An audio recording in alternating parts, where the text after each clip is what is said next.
Example 3. In this example, we have a series of uneven cash flows. There are two ways to solve these problems. We can handle each cash flow separately, or we can use the cash flow keys on the BA2 Plus calculator. In this example, let's handle each cash flow separately.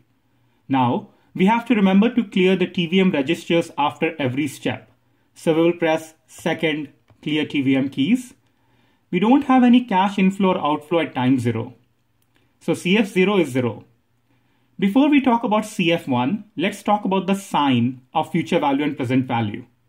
In this case, as we are not concerned with the money that is going in and the money coming out, we are only concerned with the present values. So we can ignore the sign coming out of these calculations. We will only remember if that money was going in as an investment or if we were getting that as a return. If that money was going in as an investment, the present value will be negative. If that money was coming out as a return, then the present value will be positive. Keeping these things in mind, let's do the calculation for CF1. For CF1, future value is 1,000. So we will enter that. N is 1. I by Y is 10. And PMT is 0. So we compute the present value and we get $909.09. Now, because the initial $1,000 was an investment, it was an outflow, so this will be considered negative.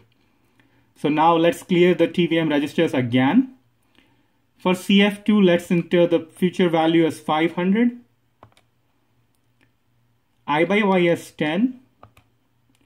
N as 2. PMT as 0.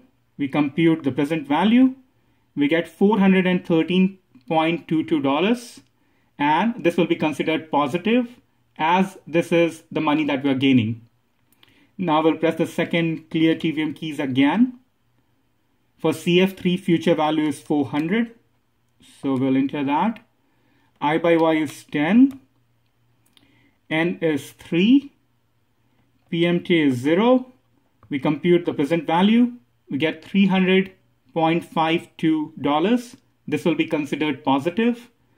We clear the TVM keys again. For CF4, future value is 300. I by Y is 10. N is 4. PMT is 0. We compute the present value. It comes out to be $204.9. This will be considered positive. So the total present value for this project will be minus 909.09 plus 413.22 plus 300.53 plus 204.9, which is 9.56. That's the net present value for this series of uneven cash flow. Now, since this net present value is positive, this is a profitable investment.